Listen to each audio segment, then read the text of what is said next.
Hello সবাইকে, আমার নতুন আর একটা ভিডিওতে তোমাদের সবাইকে ওয়েলকাম। অনেকেই হয়তো আগে ভিডিও দেখে জেনেই গেছো যে পাটুলিতে এখন চলছে লোকসংস্কৃতি উৎসব ও মেলা, যেটা প্রায় 1 মাস মতন থাকবে, মানে পরের মাসে 9-10 তারিখ অবধি থাকবে। তো অনেক দোকানপাট তো বসেইছে আর অনেক কম প্রাইসে কিন্তু তোমরা ট্রেন্ডিং জিনিসপত্রগুলো পেয়ে যাবে।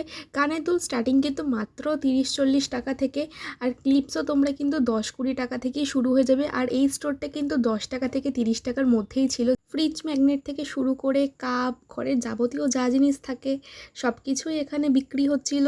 আর মেলাতে কোনো রাইডস থাকবে না সেটা কি করে হয়, নাগরদোলনা তো অবশ্যই থাকবে। মেলাতে ঢুকতেই তোমরা একদম ফার্স্টে যে কাপ প্লেটের দোকানটা থাকবে সেই দোকানে কিন্তু 10 টাকা করে কাপ শুরু হয়ে যাচ্ছিলো, তো তোমরা কিনেই নিতে পারো ঘরের জন্য। আর এখানে মথুরা কেকও ছিল, মথুরা কেকটা ট্রাই করেছিলাম এই ফার্স্ট টাইম, ভালোই লেগেছিলো মোটামুটি। তো চলো দেখা হচ্ছে নেক্সট ভিডিওতে। আজকের জন্য এতটুকুই। ভিডিওটা ভালো লাগলে অবশ্যই লাইক কমেন্ট আর শেয়ার করে দিয়ে পাশে থাকবে। সাবস্ক্রাইব করতে কিন্তু ভুলবে না। টাটা।